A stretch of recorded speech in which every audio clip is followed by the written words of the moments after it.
Foi et turbulence. Un regard contemporain sur les multiples dimensions de la foi. Coordonnateur, Louis Lesage.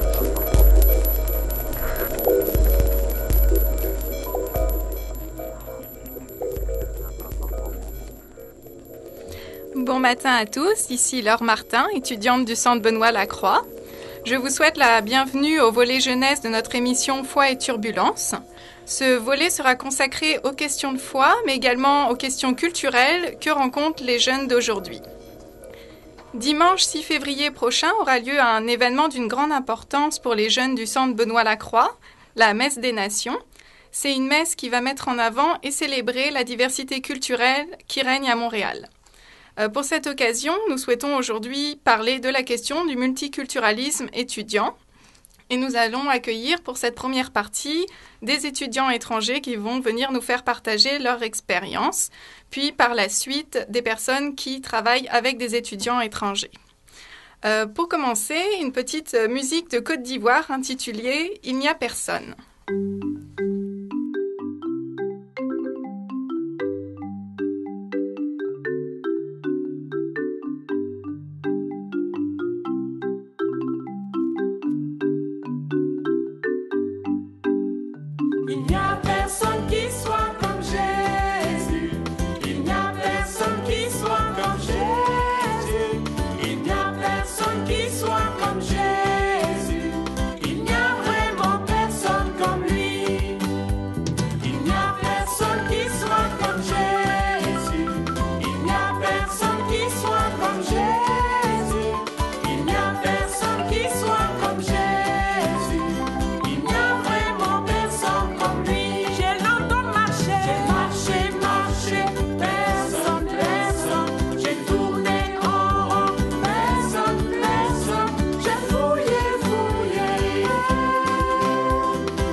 Vous écoutez Foi et turbulence.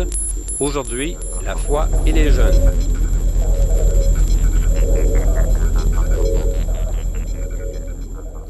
Vous êtes toujours à l'écoute de Foi et turbulence avec Laure Martin. Nous accueillons à présent donc deux étudiantes étrangères qui viennent nous parler de leur expérience. Donc tout d'abord Claire Nicolas qui est arrivée de France il y a 3 ans, qui étudie à HEC en comptabilité. Bonjour Claire. Bonjour. Et Cathy Torres, qui est arrivée récemment du Venezuela en septembre et qui est étudiante en communication à l'Université de Montréal. Donc, bonjour Cathy. Donc tout d'abord, Claire, quelles ont été les motivations qui t'ont poussée à venir à Montréal? J'avais vraiment envie de vivre l'expérience de vivre à l'étranger et je trouvais que c'était une très bonne opportunité pendant les études. Ça donnait comme une autre vision des choses, une autre version de la vie aussi, parce qu'on apprend différemment au Canada qu'en France. Puis ça a été vraiment un coup de tête aussi. D'accord. Puis Cathy, donc tu es assez récemment arrivée. Tes premières impressions en arrivant en septembre, quelles sont-elles? Bon, mes impressions... certainement, je trouvais très intéressant d'être dans une toute nouvelle, pas seulement ville, mais aussi une nouvelle culture, un nouveau style de vie. C'était une découverte complète. Et je pense qu'au début, les impressions sont plutôt des pensées à la culture qu'on a laissée, à la famille qu'on a laissée. Donc, on parle souvent de choc culturel. Tu l'as un peu ressenti comme ça en arrivant? Oui, certainement. Même si parfois on dit qu'on ne le sent pas, c'est comme inévitable. Oui, mais je pense aussi qu'il y a différentes façons de les sentir. Il y a des choses les plus évidentes, comme la banque, comme la façon comme la banque fonctionne, et évidemment aussi le repas, la façon de manger, la façon même de parler, de marcher. Ouais. Et Claire, toi, les éléments les plus difficiles que tu penses avoir eu à surmonter durant ces 3 dernières années à Montréal, tu as eu un peu plus d'expérience ici. Eh bien, d'abord le climat. En 3 ans, on s'habitue toujours pas. Mais je dirais, c'est un autre mode de vie. C'est complètement différent. Et au début, c'est sûr qu'on est un peu déphasé, on ne sait pas comment faire, on fait mal, on pense imiter, mais en fait, on est juste à côté de la plaque. Et puis, ça prend du temps, je pense, pour vraiment accepter la nouvelle culture et puis se faire accepter aussi. Donc, ça prend du temps, mais je pense qu'il faut le vouloir aussi. Puis moi, je le voulais vraiment, donc l'intégration s'est faite petit à petit. Ouais. Tu as quand même essayé de garder des rapports avec ta culture d'origine, au niveau, même comme disait Cathy, des repas ou des choses comme ça, oui. Oui, au niveau des repas, oui, c'est 3 fois par jour.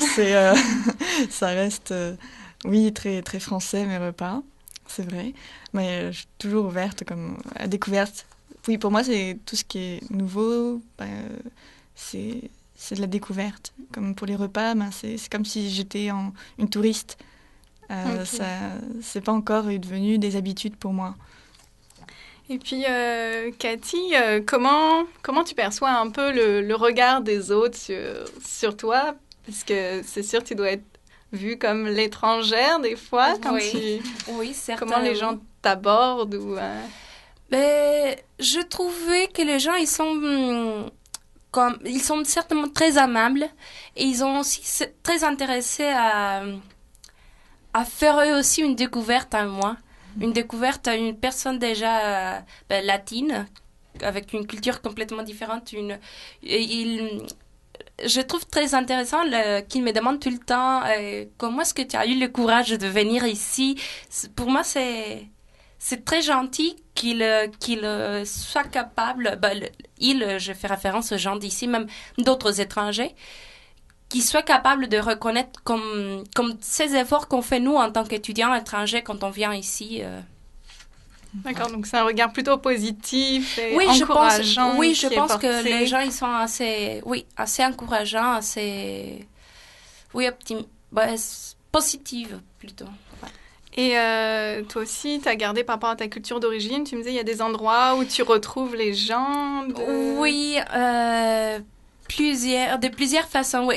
Pas seulement au niveau de la musique que j'entends ou le repas comme on parlait tout à l'heure, mais aussi surtout au niveau de ma religion, de mes habitudes, mes coutumes, religieuses. En fait, je participe à un groupe de l'église. D'accord. C'est une église... C'est l'église de Saint-Ambroise. D'accord. En fait, on se rencontre tous les vendredis. C'est vraiment très sympa d'avoir comme un groupe qui t'accueille. C'est une communauté hispanique que tu retrouves là-bas? Oui, en fait, oui. On est une trentaine de personnes, ou même une quarantaine, je ne suis pas bonne pour les quantités. On est tous des latinos et... D'accord, donc par l'Église, tu arrives à rester en contact un peu avec une culture, une langue aussi, je suppose, parce que pour vous, c'est un moyen de partager dans votre langue maternelle. Oui, si. On communique en espagnol parce qu'on est tous des latinos et... D'accord, et donc tu as trouvé une aide là-bas un peu d'intégration, parce que les gens doivent y être depuis plus longtemps, certains. Oui, c'est vrai, la plupart d'eux, ils sont des résidents déjà ici dans la province. C'est vraiment une grande aide au niveau de la langue, au niveau de faire compagnie juste, de de me demander sur la semaine comment ça se passe. Ceci, je trouve très bien de pouvoir rencontrer des gens qui parlent dans ma même langue, pour prendre du repos, du relax, parler toute la semaine en français, puis j'arrive là-bas et ça change. D'accord. C'est vrai que ça doit pas être forcément évident d'être toujours à distance de la famille, notamment. Tu disais que tu trouvais un soutien, Cathy, avec ces gens-là. Claire, je suppose que tu as gardé aussi des contacts avec ton pays d'origine, les amis, la famille. Comment tu vis cette distance par rapport à ça? Mais c'est jamais évident et je pense qu'au début, je dirais que c'est plus facile parce qu'on vit autre chose, on vit quelque chose et puis après on connaît de plus en plus Montréal et puis la culture et ça devient notre quotidien et du coup là on se rend compte que notre famille, nos amis vivent autre chose aussi à côté et finalement on a des chemins qui se séparent et ça c'est difficile à accepter. Puis c'est ça, avec le temps je trouve que c'est de plus en plus difficile. On dit souvent que c'est au début, que la séparation est douloureuse et tout. Et moi, je trouve que c'est plus avec le temps, là. Là, je ressens plus la distance au bout de 3 ans. Tu gardes quand même un contact régulier via... Oui. Maintenant, on a les nouvelles technologies qui nous aident quand même beaucoup à ça. C'est ça, oui. C'est sûr, il y a Skype, c'est évident, téléphone, mais ça reste comme... Une fois par semaine, je dirais quand même. C'est pas une même relation qu'on peut entretenir que quand on est dans un même pays. On perd beaucoup d'amis, hein, c'est sûr. C'est pas évident de garder une amitié virtuelle, garder des liens seulement par ordinateur ou par téléphone. Ça manque de contact physique, mais on en crée des nouveaux ici, donc c'est sûr qu'on est partagé en fait entre 2 continents. Entre 2 cultures aussi, parce que c'est sûr que je ne suis pas pareille avec mes amis ici à Montréal et mes amis en France. On ne parle pas du tout des mêmes choses. C'est vraiment 2 vies, quoi. 2 vies qu'on a. Et toi, Cathy, je suppose que, comme Claire, tu n'as pas le recul pour dire que c'est avec le temps que ça devient plus difficile la distance. Pour l'instant, cette distance, Non, tu arrives c'est à la vrai. combler? Je suis arrivée à peine il y a 4-5 mois. C'est toujours difficile d'être loin, surtout après la fête de Noël, je pense. Ça a été, pendant la fête, ça a été vraiment difficile d'être loin des amis, de la famille, parce que ce sont vraiment des moments d'être ensemble, de se rassembler. Mais sinon, c'est vrai que je fais le plus gros effort pour être tout le temps en contact. Tout le temps en contact. C'est vrai que les nouvelles technologies, ça aide beaucoup. Pour ça, oui, c'est sûr. Et pour vous, c'est forcément pas évident d'être à distance. On suppose que pour la famille, ça l'est pas non plus. Est-ce que votre départ a été bien perçu, Claire, par exemple? Non, pas vraiment. En fait, ils ont pas compris pourquoi je décidais de partir aussi loin. Mais ils comprennent que pour les études, c'est toujours important d'aller là où on veut, mais ils comprenaient pas pourquoi 6000 km. Les amis aussi, c'est pas... Je viens d'une région en France où ça bouge pas beaucoup. On va dire que j'ai des amis qui ont leurs parents, leurs grands-parents, leurs arrière-grands-parents qui sont toujours restés au même endroit. Alors, quand j'annonce, je décide de partir au Canada pour faire mes études, personne n'a compris. Et maintenant, on me demande encore, quand est-ce que tu reviens? C'est pas encore dans mes projets, mais c'est la première question. Tu rentres quand définitivement? Quand est-ce que tu vas t'installer en France? Parce que c'est fini, les blagues, là, il faut revenir. Non, c'est pas dans le projet. Oui, c'est vécu par eux peut-être comme une petite pause, une crise d'adolescence pour partir, mais... Exactement, c'est vu comme passager et ils n'arrivent pas à comprendre pourquoi. Je sais pas, je pense que c'est inné, là, le goût de partir, ça naît, c'est comme une flamme, ça naît pas partout chez tout le monde. Et c'est ça, quand on a la flamme du voyage, après ça s'arrête plus. Oui, ça peut être un autre pays, ça peut être... Ça peut être n'importe où.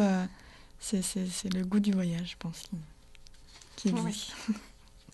Et puis toi, Cathy, au niveau de la famille, je pense que chez moi, ça a été plutôt contraire, parce que c'est ma famille qui m'encourage tout le temps, qui me dit des bons mots pour me motiver. Le jour de mon départ, ma mère, elle était extrêmement contente parce que elle se rend compte que le fait de partir étudier à l'étranger, c'est comme pour avancer dans la vie et c'est pour le mieux de projets au futur, au niveau professionnel, tout ça. Je me rappelle tout le temps de mon frère qui me dit « Écoute Cathy, je sais que c'est difficile, tu nous manques beaucoup, on comprend, mais on sait que c'est toujours mieux pour toi et qu'il va y avoir des bons résultats. » Non, je pense que c'est au contraire ma famille qui m'encourage tout le temps, qui disent « C'est bien que tu sois là, c'est pas grave la distance, c'est pas grave le temps, tu vas y arriver. » Et justement, il a fallu se créer un nouveau cercle, pas forcément familial, peut-être un cercle d'amis, mais qui sera très proche. Tu peux nous en parler brièvement, Claire? Comment tu as réussi à recréer une structure solide autour de toi? Eh bien, il faut être dynamique, il faut vouloir. Étant donné on est seul, si vraiment on ne veut pas être seul, il faut se bouger. On fait des rencontres avec beaucoup d'étrangers, finalement, parce qu'on est tous dans le même cas. On est tous coupés, on n'a tous pas d'amis ici, donc finalement on se retrouve. On est comme une petite communauté d'étrangers. Bonjour, moi j'ai pas d'amis. Super. Donc ça se crée assez rapidement. Puis après, je pense qu'on développe l'amitié selon nos cultures quand même. Je trouve que y a quand même un petit fossé, c'est sûr, entre toutes les cultures, mais c'est une petite barrière au début, puis finalement, avec le temps, ça devient des différences qui nous fait rire, là, qui font de la diversité et puis l'amitié. Puis, juste une petite dernière question pour Cathy. Tu penses que si tu retournes chez toi, si tu vas être vraiment changée, ça va t'avoir apporté beaucoup? Oh, oui, complètement, dans tout le sens, de niveau personnel, niveau professionnel, académique, relation avec mes amis, avec ma famille. Complètement. Merci beaucoup d'être venue. Donc, Claire, merci de ta présence. Tu étais venue de France il y a 3 ans. Tu es venue partager ton expérience ici.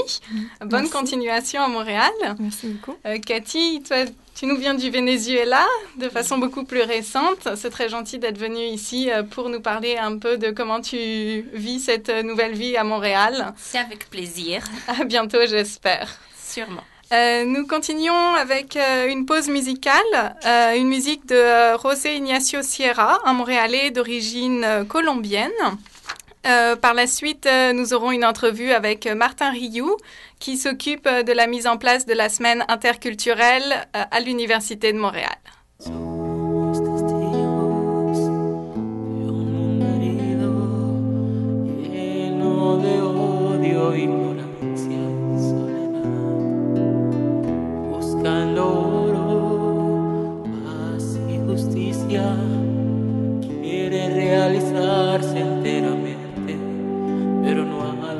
A ver que para realizarse se necesita amor del verdadero, ser auténtico y sincero y aún más reconocer al Padre, el creador de todo y el dador de este amor que necesita el mundo entero. Vamos a anunciarles que el amor del Padre es tan grande que ni con palabras nunca más se podrá explicar. Por eso el Verbo se hizo carne, tenemos a Jesús, amor inexplicable que llena el alma entera.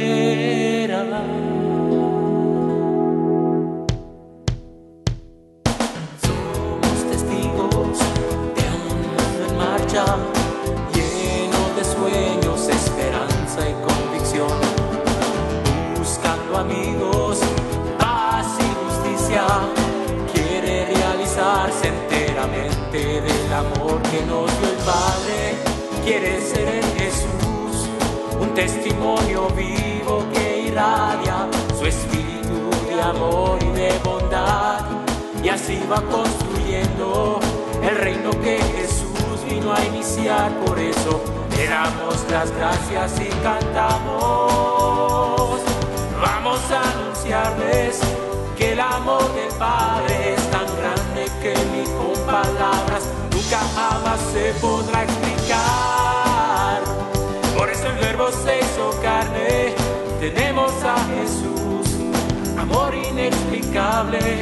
que llena el alma entera.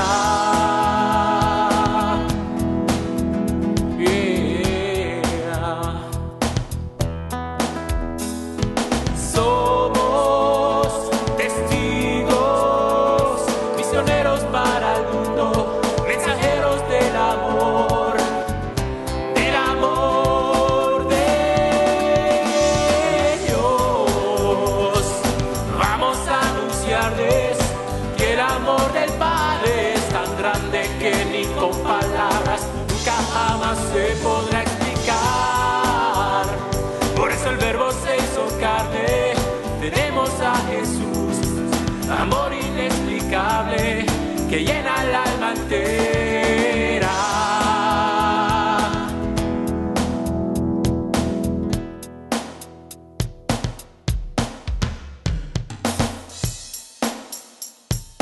Vamos a anunciarles que el amor del Padre es tan grande que ni con palabras nunca jamás se podrá explicar. Por eso el Verbo se hizo carne, tenemos a Jesús, amor inexplicable que llena el alma entera. Vamos a anunciarles que el amor del Padre es tan grande que ni con palabras nunca jamás se podrá explicar. Por eso el Verbo se hizo carne, tenemos a Jesús, amor inexplicable que llena el alma entera.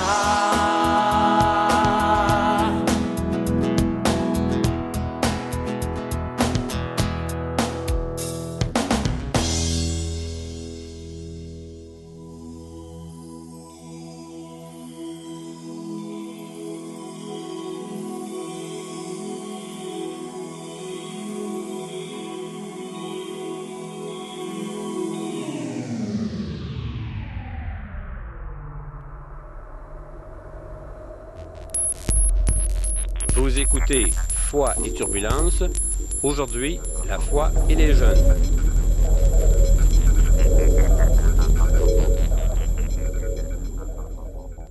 Vous êtes toujours avec Laure Martin. Nous allons à présent avoir une entrevue téléphonique avec Martin Rioux, qui est conseiller à l'action communautaire de l'Université de Montréal et qui est actuellement en train de s'occuper de la préparation de la semaine interculturelle qui aura lieu du 6 au 10 février prochain.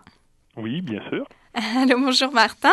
Bonjour. Donc, est-ce que vous pourriez nous présenter quelques activités qui seront proposées à l'occasion de cette semaine interculturelle?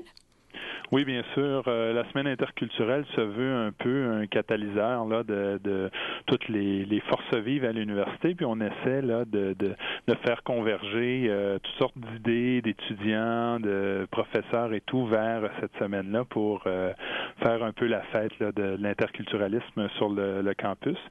Donc, dans ce sens-là, on a chaque midi une activité différente. On a une première le lundi midi, on a le midi musique, et donc on va avoir un groupe de musique klezmer qui va venir jouer accordéon, clarinette et contrebasse. On a aussi au niveau le mardi, on a une classe ouverte de gumboot. On a donc un danseur là, des activités culturelles là, qui est un autre service de l'Université de Montréal qui donne des classes et qui vient en faire ça donc dans le milieu de la place. Et sur le mercredi, on a un atelier de bouffe en direct où on a des étudiants qui sont jumelés avec de deux cultures différentes et où on nous présente les différentes nourritures qui sont préparées dans leur pays, et chacun interprète recuisine la cuisine de l'autre. Et finalement, le jeudi midi, donc on a un atelier de chorégraphie, de calligraphie japonaise et aussi une classe ouverte de percussion brésilienne. Donc ça, c'est nos midis. Se colle à ça aussi d'autres activités, comme on a un colloque cette année qui est mis en place avec le département de services sociaux et des étudiants d'Haïti qui sont venus étudier là ici au niveau du département de services sociaux suite au tremblement de terre, donc qui ont été accueillis par le département et l'Université de Montréal. Et donc, eux ont mis en place là un colloque qui s'intitule Les autres visages d'Haïti, en cherchant à proposer donc une lecture différente, une lecture qui met moins l'accent sur la vision un peu catastrophique ou misérabiliste qu'on voit souvent dans les médias un peu partout, et donc propose un colloque autour de ça. Donc, une belle programmation pour cet événement. Oui. Quel est le but de la mise en place d'un tel événement dans une université? Est-ce que c'est encourager justement l'interculturalité, le dialogue un peu entre toutes les différentes cultures qui sont représentées? Oui, ben, effectivement, on cherche, nous, à ce que s'établissent des lieux d'échange et qu'il y ait un échange de faits réels là, entre les étudiants provenant de différentes cultures. L'Université de Montréal en particulier, mais les universités au Québec sont aujourd'hui très multiethniques et dans ce sens-là, on a à la fois des étudiants nés au Québec, de parents nés au Québec depuis plusieurs générations, des gens arrivés plus récemment, on a des étudiants étrangers, et donc on a vraiment une grande diversité culturelle dans la fréquentation des universités, et donc et on pense qu'il est important d'établir des ponts, d'établir des lieux où il puisse y avoir un échange sur nos diversités, mais aussi sur nos ressemblances, et donc c'est ce qu'on essaie là à travers la semaine là de reconnaître un état de fait et de voir comment on peut mieux s'influencer chacun ou mieux apprendre à connaître l'autre et développer une ouverture d'esprit. Oui. Et donc, vous parlez beaucoup du multiculturalisme dans les universités. En quoi on peut voir cette diversité ethnique comme une richesse, en fait, pour nos universités québécoises? Ben, pour moi, ça va de soi. C'est une vision différente d'une même réalité. Pour moi, il ressort de cette vision différente-là un regard différent et dans l'échange, on va développer des nouveaux savoirs, et donc dans cet échange-là, on va développer une plus grande richesse et un mieux vivre ensemble aussi. Je pense que les gens étant mis en contact avec différentes cultures, éventuellement les gens qui sortiront des universités seront aussi dans la société des acteurs qui vivent bien les différences culturelles et qui se respectent davantage. Je pense que il y a là une grande force et qui est important pour nos universités, mais aussi pour nos sociétés en général. D'accord. Et la semaine interculturelle est organisée depuis combien d'années? Ça fait 22 ans, donc 22e édition cette année. Et c'est une des activités importantes là à caractère social sur le campus. Et une des plus importantes là, qui est mise en place, et il y a une très grande participation à cette semaine-là. Et je dirais une belle prise en main ou de la part des étudiants issus de tous les groupes culturels sur le campus. Là. Donc pour ça, c'est vraiment intéressant. Là, puis c'est un bon succès à chaque année. Et autrement, donc le service d'action communautaire et humanitaire auquel vous appartenez offre également un grand nombre d'activités destinées justement à mettre en relation les différentes communautés culturelles. Vous pourriez très brièvement nous donner quelques exemples? Oui, on a du jumelage interlinguistique, on a des jumelages pour les anciens et nouveaux étudiants pour aider à s'intégrer. On a un programme qui s'appelle La Clé des Champs qui permet aux étudiants étrangers en particulier de pouvoir découvrir le Québec.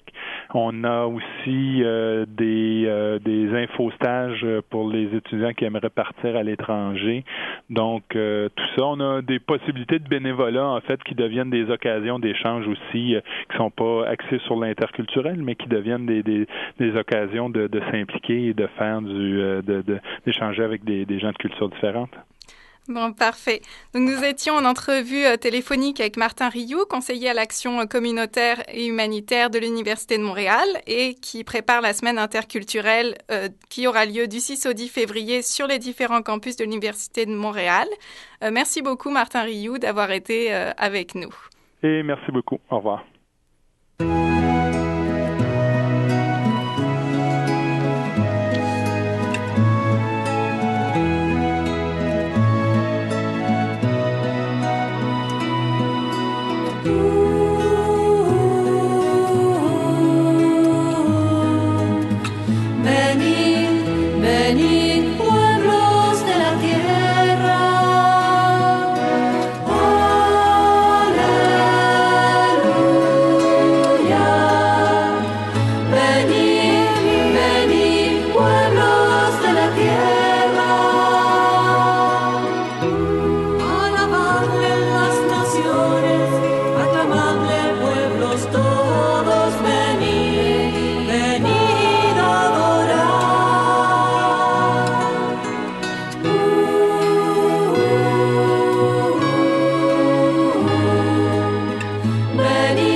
Donc, vous êtes toujours avec Laure Martin à l'écoute du volet jeunesse de Foi et Turbulence. Vous venez d'entendre le groupe Betsaïda interprétant Vénide. Nous allons à présent avoir une entrevue téléphonique avec Dominique Nguyen, qui s'occupe du groupe de jeunes chrétiens du Centre Benoît Lacroix. Bonjour Dominique. Oui, bonjour. Donc, nous souhaitions savoir un peu comment la foi permet-elle de rassembler des gens de cultures très différentes, puisque le Centre Benoît Lacroix accueille notamment des jeunes de toutes les cultures. Oui, alors, il est très intéressant de voir aujourd'hui comment on lie la foi avec la culture très souvent. Lorsqu'on pense, par exemple, en Amérique latine ou en Afrique, et même ici au Québec, dans le temps, on lie naturellement la foi avec la culture d'une manière très spontanée.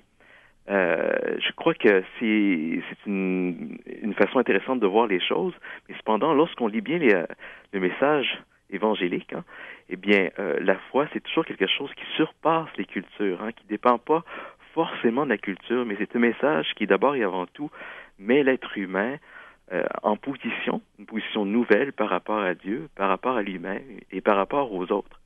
La culture, ce qu'elle va faire, c'est qu'elle va tout simplement teinter l'expression de cette foi-là.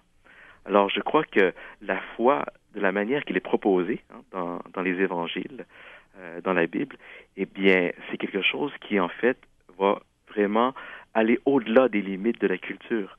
Alors, lorsqu'il s'agit vraiment de se rassembler, de célébrer le Christ ressuscité, eh bien, c'est quelque chose qui ne tient pas fondamentalement compte de la culture d'abord et avant tout.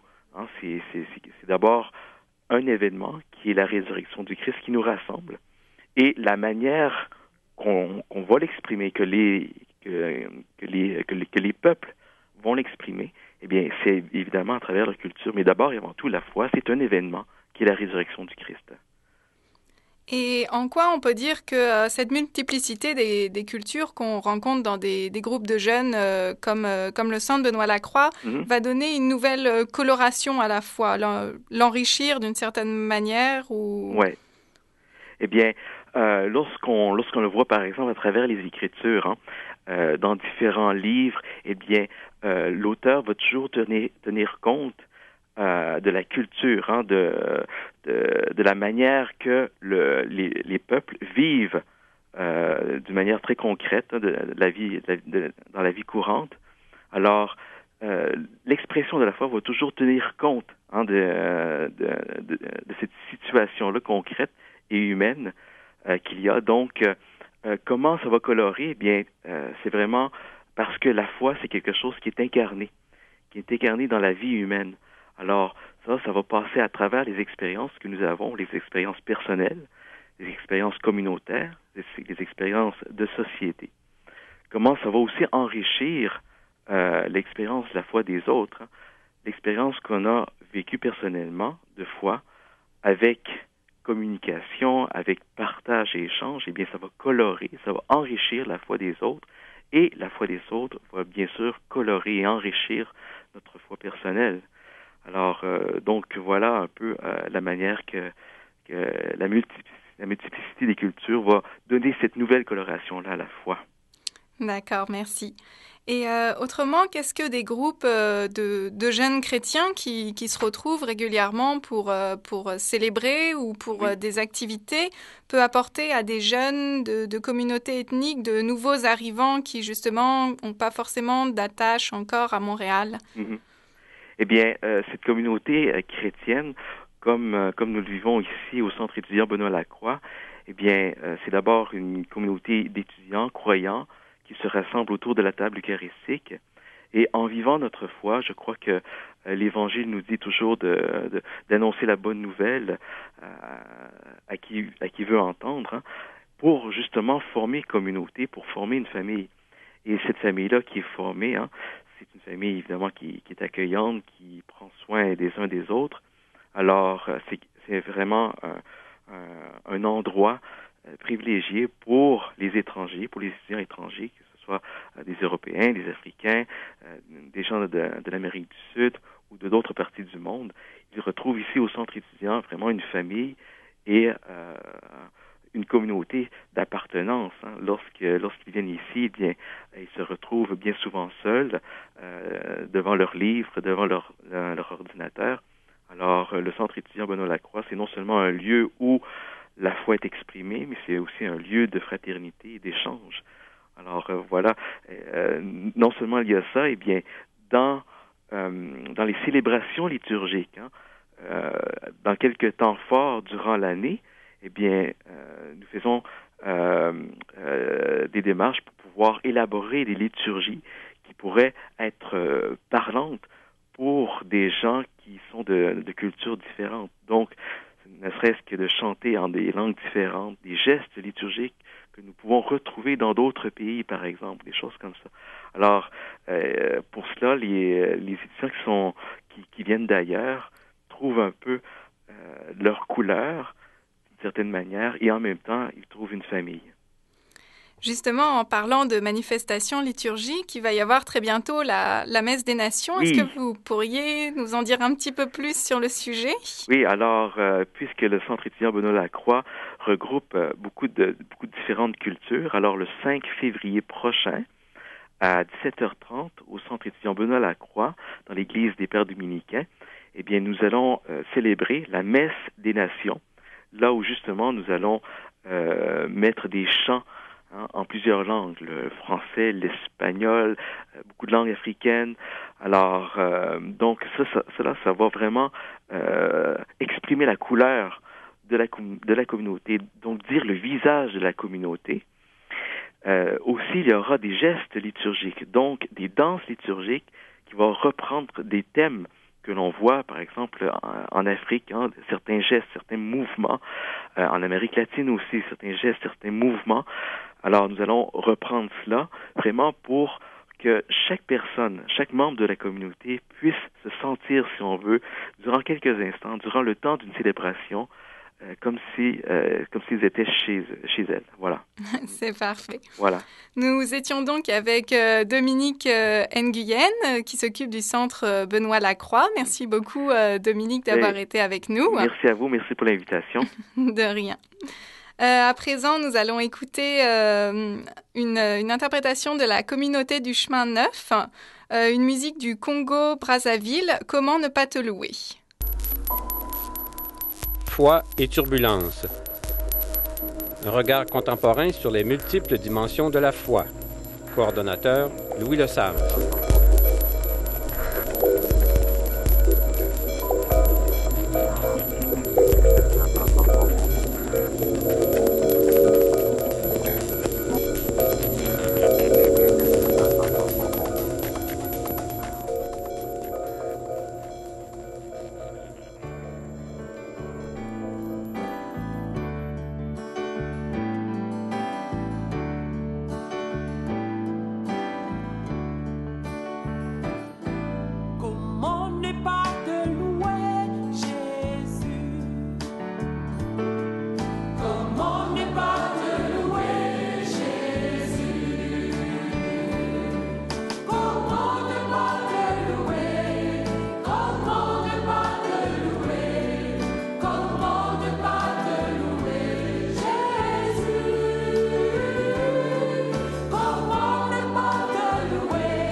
Vous êtes toujours à l'antenne avec Laure Martin, à l'écoute de Foi et Turbulence. Nous sommes justement en compagnie de Louis Lesage, qui est le coordonnateur de cette émission, qui comporte plusieurs volets.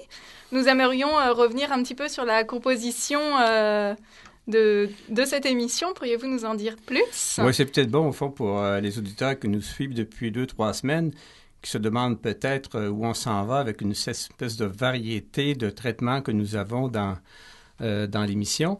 Et au fond, on voulait tout simplement rappeler que Foi et Turbulence, finalement, c'est une histoire, c'est une forme de collectif avec beaucoup de participation et beaucoup de thèmes qui s'échelonnent de semaine en semaine. Comme par exemple, au fond, vous, Laure Martin, vous étiez du Centre étudiant Benoît Lacroix et responsable un peu du volet Jeunes et Foi de l'émission Foi et Turbulence. La semaine prochaine, par exemple, le volet sera assumé par le Centre culturel chrétien de Montréal, où Anne-Marie Lavoie organisera une forme de table ronde à la suite d'une conférence dont on résumera un petit peu les aspects sur une question fondamentale, comme quelles sont les valeurs communes, quelles peuvent être les valeurs communes dans une société, dans un Québec pluraliste.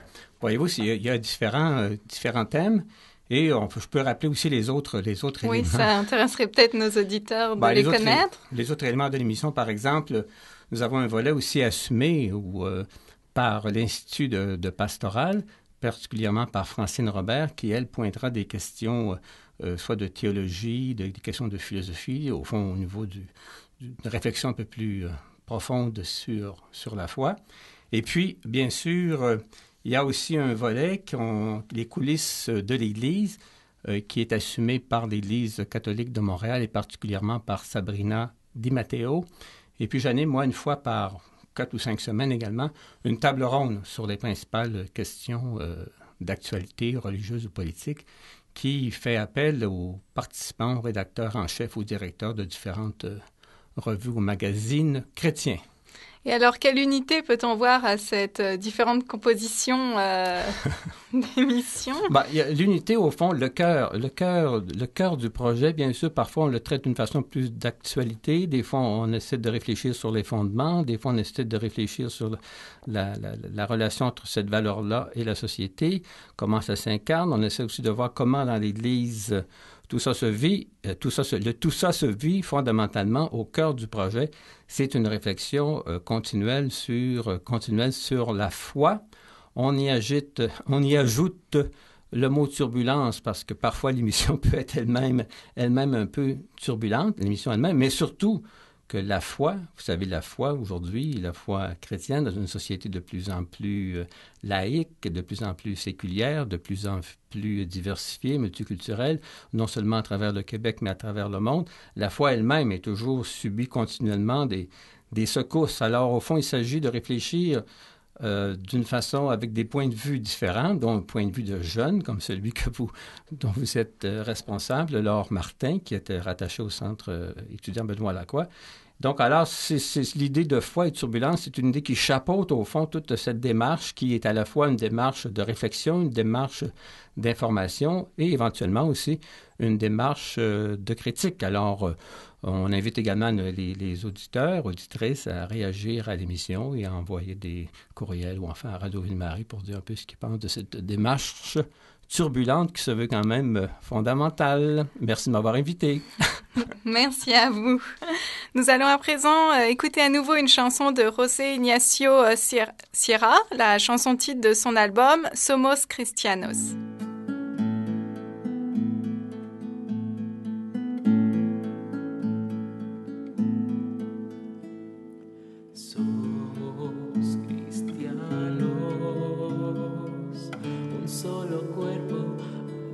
Formamos la cabeza, es Cristo, y hay que ser listos. La vida es preciosa, es algo divino, fuerza, iglesia, sigamos con fuerza. Tener fe es vivir, nunca morir. El amor nos sostiene entre hermanos, por Cristo decimos. cristianos. Gracias te doy, Señor, porque me salvas hoy. Mi vida entera hoy se llena de tu amor. Y con orgullo puedo exclamar, puedo anunciar con alegría, puedo afirmar, puedo cantar que somos cristianos, un solo cuerpo, unidos formamos la cabeza, es Cristo. Y hay que ser listos, la vida es preciosa, es algo divino. Fuerza, iglesia, sigamos con fuerza. Tener fe es vivir y nunca morir. El amor nos sostiene entre hermanos, por Cristo decimos, somos cristianos.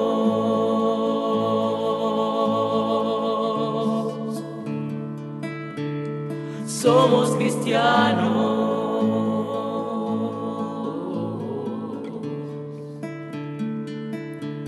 Somos cristianos.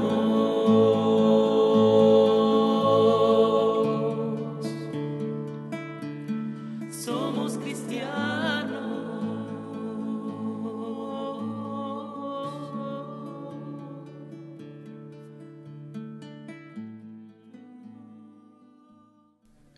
C'est maintenant la fin de notre émission. Vous étiez avec Laure Martin à l'écoute du volet jeunesse de l'émission Foi et Turbulence. Merci d'avoir été à l'écoute avec nous. Vous retrouverez la semaine prochaine Anne-Marie Lavoie du Centre culturel chrétien de Montréal qui s'intéressera à la question des valeurs dans notre société. J'aimerais remercier tous nos invités qui nous ont fait partager leurs témoignages. Merci également à Nathalie Jarreau qui est à la réalisation et à la technique, ainsi qu'à Hélène Prévost, sa collaboratrice. J'aimerais également remercier Evelyne Candia pour son choix musical qui a bien égayé notre matinée et Hugo Ducharme pour son aide à la programmation et à la réalisation. J'aimerais vous rappeler donc deux événements importants en lien avec le sujet de notre émission, le multiculturalisme à Montréal. Donc tout d'abord, il y aura la semaine interculturelle qui aura lieu du 6 au 10 février sur les différents campus de l'Université de Montréal, avec également une avant-première le 1er février. Enfin, il ne faut pas oublier la Messe des Nations qui aura lieu le dimanche 5 février à 17h à l'église des Dominicains Côte-Sainte-Catherine. On espère vous y retrouver nombreux pour célébrer ensemble cette multiculturalité. Je vous remercie d'avoir été là avec moi. Restez à l'écoute de Radio Ville-Marie et je vous retrouve bientôt pour une prochaine émission. Au revoir.